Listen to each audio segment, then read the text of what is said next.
ಮಹಾರಾಣಿ cluster ವಿಶ್ವವಿದ್ಯಾಲಯದ ಕುಲಪತಿ doctor Vanishree RK ಅಂತ. ನಾನು ಸ್ಕೂಲ್ ಆಫ್ ಸೈನ್ಸ್ ಅಂತ ಡೈರೆಕ್ಟರ್ ಕೂಡ ಹೌದು. ಈಗ ನಾನು ಕಳೆದ ಒಂದು ತಿಂಗಳಿಂದ ನಾನು ಇಲ್ಲಿ ಇನ್ಚಾರ್ಜ್ ಕುಲಪತಿಯಾಗಿ ಆಯ್ಕೆ ಆಗಿದ್ದೀನಿ. ನನಗೆ ಈಗ ಈ ಪ್ರೆಸ್ ಕಾನ್ಫರೆನ್ಸಲ್ಲಿ ನಮಗೇನು ಇದು ಬಂದಿದೆ, ಪ್ರೆಸ್ ಮೀಟಲ್ಲಿ ಏನು ಹೇಳಿದ್ದಾರೆ ಅನ್ನೋದಕ್ಕೆ ನಾನೊಂದು ಸ್ಪಷ್ಟನೆ ಕೊಡಲಿಕ್ಕೆ ಇಷ್ಟಪಡ್ತೀನಿ. ಅದರಲ್ಲಿ ಏನು ಹೇಳಿದ್ದಾರೆ ಅಂದರೆ ಇನ್ವೈಟೆಡ್ ಟಾಕ್ಸ್ ಅಂತ ಒಂದು ಮಾಡಿ ಯೋಚನೆ ಆಗಿದೆ ಅಂತ ಹೇಳ್ತಾ ಇದ್ದಾರೆ. ಆದರೆ ಏನಾಗಿದೆ ಅಂದರೆ ಆ ಒಂದು ಸಬ್ಜೆಕ್ಟ್ ಏನಿದೆ ಅಲ್ವಾ, ಅದು ಹೊಸದಾಗಿ ಮಹಾರಾಣಿ ಕ್ಲಸ್ಟರ್ ವಿಶ್ವವಿದ್ಯಾಲಯದಲ್ಲಿ ಕಳೆದ 4 ವರ್ಷದ ಹಿಂದೆ first time we are the ಪಯನಿಯರ್ಸ್ in introducing those subjects. AI and DS ಅನ್ನೋ ಒಂದು ಏನು ಟಾಪಿಕ್ಸ್ ಇದ್ದಾವೆ, AI, DS ಮತ್ತು ML ಮಿಷನ್ ಲರ್ನಿಂಗ್. ಈ ಟಾಪಿಕ್ಸಲ್ಲಿ ನಾವು BSc ಮತ್ತು ನಮ್ಮ ಮಕ್ಕಳಿಗೆ ಕಡಿಮೆ ಫೀಸಲ್ಲಿ ಬಡ ಮಕ್ಕಳಿಗೆಲ್ಲ ಉಪಕಾರ ಆಗಲಿ, ಉಪಯೋಗ ಆಗಲಿ ಅನ್ನೋ ಉದ್ದೇಶದಿಂದ ಅದನ್ನು ತೆಗೆದು, ಆದರೆ ಏನಾಗಿದೆ ಅಂದರೆ ಈ ಸಬ್ಜೆಕ್ಟ್ಸ್ಗೆ ಅದರದೇ ಆದ ಸ್ಪೆಸಿಫಿಕೇಷನ್ ಓದಿರುವಂಥ ಯಾವುದೇ ನಮಗೆ ಉಪನ್ಯಾಸಕರು ಸಿಗ್ತಾ ಇಲ್ಲ. ನಮಗೆ ಡಿಮ್ಯಾಂಡು ನಮಗೆ ಡೈರೆಕ್ಟರೇಟ್ ಆಫ್ ಕಾಲೇಜ್ ಎಜುಕೇಷನ್ದನೇ ನಾವು ಗೆಸ್ಟ್ ಫ್ಯಾಕಲ್ಟಿನ ತಗೊಳ್ತೀವಿ.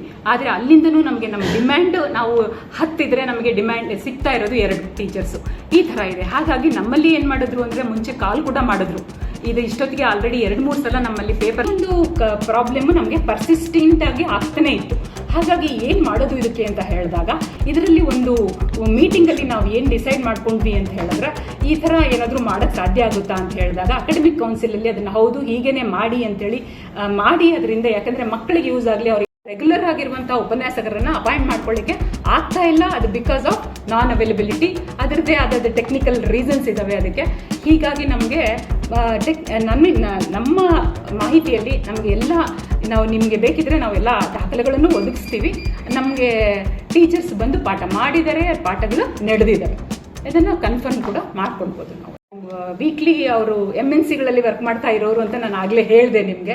ಸೊ ಅವರ ಅವೈಲಬಿಲಿಟಿ ಮೇಲೇ ನಾವು ಮಕ್ಕಳಿಗೆ ಸಾಟರ್ಡೇ ಸಂಡೇಸ್ ಇರ್ಬೋದು, ರಜಾ ದಿನಗಳಲ್ಲಿ, ಬರೀ ಸಾಟರ್ಡೇ ಸಂಡೇ ಅಂತಲೇ ಅಲ್ಲ, ರಜಾ ದಿನಗಳು ಯಾವಾಗಿರುತ್ತೋ ಅವಾಗೂ ಕೂಡ ಮಕ್ಕಳನ್ನ ಕರೆದು ನಾವು ಅವ್ರ ಹತ್ರ ಪಾಠ ತಗೊಳ್ತಾ ಇದ್ದೀವಿ. ಇವರು ಕೊಟ್ಟರು, ಅದು ನಮಗೆ ವಿದ್ಯಾರ್ಥಿ ಪರಿಷತ್ ಕಡೆಯಿಂದ ನಮಗೆ ಅದನ್ನು ಕೊಟ್ಟರು. ನಾವು ಅದಕ್ಕೆ ಅದು ಮಾಡಿದ ತಕ್ಷಣ ನಾವೊಂದು ಇಂಟರ್ನಲ್ ಕಮಿಟಿ ಮಾಡಿದ್ದೀವಿ. ಅದು ನಮಗೆ ಏನು ಮಾಡಿದೆ ಅಂದರೆ, ನಾವು ಇವಾಗ ಅದನ್ನೆಲ್ಲ ದಾಖಲೆಗಳನ್ನ ತರಿಸ್ಕೊತಾ ಇದ್ದೀವಿ ಸರ್. ತರಿಸ್ಕೊಳ್ತಾ ಇದ್ದೀವಿ ಅದನ್ನು.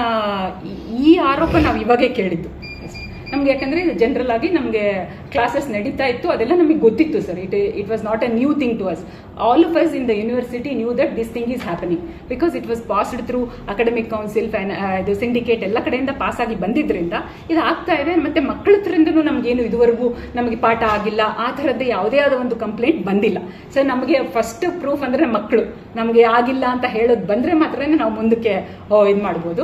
ಆದರೆ ಇವಾಗ ನೀವು ಇವ್ರು ಕೊಟ್ಟಿರೋದ್ರಿಂದ ಕಂಪ್ಲೇಂಟು ಇರ್ಬೋದು, ಇದರಲ್ಲಿ ಏನಾದರೂ ಸತ್ಯಾಸತ್ಯತೆಗಳು ಇದೆನಾ ಅನ್ನೋದಕ್ಕೋಸ್ಕರ ನಾವೇನು ಮಾಡಿದ್ದೀವಿ ಅಂದರೆ ಒಂದು ಇಂಟರ್ನಲ್ ಕಮಿಟಿ ಮಾಡಿದ್ದೀವಿ. ಅದರಲ್ಲಿ ನಾವು senior chairperson of that committee, we have formulated that committee. We are going to take all the details, ಎಲ್ಲ ಡೀಟೇಲ್ಸ್ನ ತೊಗೊಂಡು ಅದನ್ನು ನಾವು ಬಹಳ ಕಡಿಮೆ ಸಮಯದಲ್ಲೇ ನಿಮ್ಮ ಮುಂದೆ ಮತ್ತೆ ಅದನ್ನು ಇಡ್ತೀವಿ ಸರ್.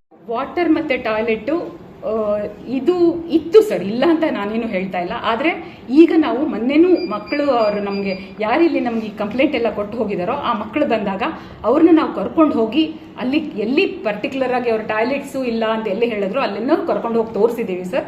ಅವರು ದೇವರ್ also very, it was clean. So ದೇವರ್ ಲೈಕ್ ಆದರೆ ಮತ್ತೆ ಅವ್ರು ಏನು ಹೇಳಿದ್ರು ನೋಡಿ, ಕ್ಲಾಸ್ ರೂಮಲ್ಲಿ ಕೆಲವು ಲೈಟ್ಸ್ ಇಲ್ಲ, ಫ್ಯಾನ್ಸ್ ಇಲ್ಲ, ದ್ಯಾಟ್ ವಿಲ್ ಬಿ ರೆಕರಿಂಗ್ ಇದು ಇರುತ್ತೆ. ಅದನ್ನು ನಾವು ತೊಗೊಂಡಿದ್ದೀವಿ, ಇವತ್ತು ರಿಪೋರ್ಟು ತೊಗೊಂಡಿದ್ದೀವಿ. ಅದನ್ನು ತೊಗೊಂಡು ನಾವೇನು ಮಾಡ್ತಾ ಇದ್ದೀವಿ ಅಂದರೆ ಅದಕ್ಕೆ ಸೂಕ್ತ ಕ್ರಮ ತೊಗೊಳ್ತೀವಿ.